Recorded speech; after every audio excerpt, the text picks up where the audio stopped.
বিএনপির ভারপ্রাপ্ত চেয়ারম্যান তারেক রহমান দেশে আসার আগ মুহূর্তেই বিএনপিতে যোগদানের হিড়িক পড়েছে।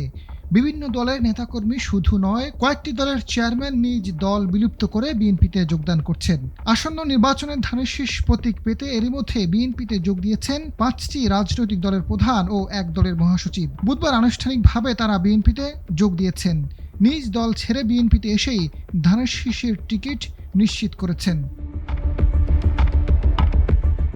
এদিকে বিগত দিনে আন্দোলন সংগ্রামে অংশ নেওয়া সমমনা দল ও জোটের আরও 7 নেতাকে আসন ছাড় দিয়েছে বিএনপি। আওয়ামী লীগের বিরুদ্ধে আন্দোলনে বিএনপির মিত্র হিসেবে তাদের আসনে প্রার্থী দেবে না তারা।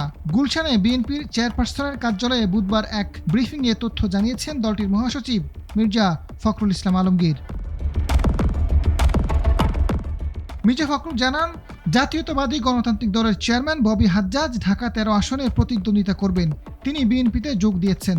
এছাড়া এনপিপির চেয়ারম্যান ফরিদুজ্জামান ফরহাদ ও এলডিপির মহাসচিব ও সাবেক মন্ত্রী রেদওয়ান আহমেদও বিএনপিতে যোগ দিয়েছেন। রেদওয়ান কুমিল্লা 7 এবং ফরিদুজ্জামান ফরহাদ নড়াইল 2 আসনে ধানের শীষের প্রতীকে নির্বাচন করবেন। এর আগে বাংলাদেশ লিবারেল ডেমোক্রেটিক পার্টির চেয়ারম্যান শাহাদাত হোসেন সেলিম বিএনপিতে যোগ দিয়েছেন। তিনি লক্ষ্মীপুরে 1 আসনে নির্বাচন করবেন। এছাড়া নিজের দল বিলুপ্ত করে বিএনপিতে যোগ দিয়েছেন বাংলাদেশ জাতীয়তাবাদী দলের চেয়ারম্যান সৈয়দ এহসানুল হক হুদা। তিনি কিশোরগঞ্জ 5 আসনে ধানের শীষ প্রতীকে নির্বাচন করবেন। আজাদ ফারুক, সময়ের আলো।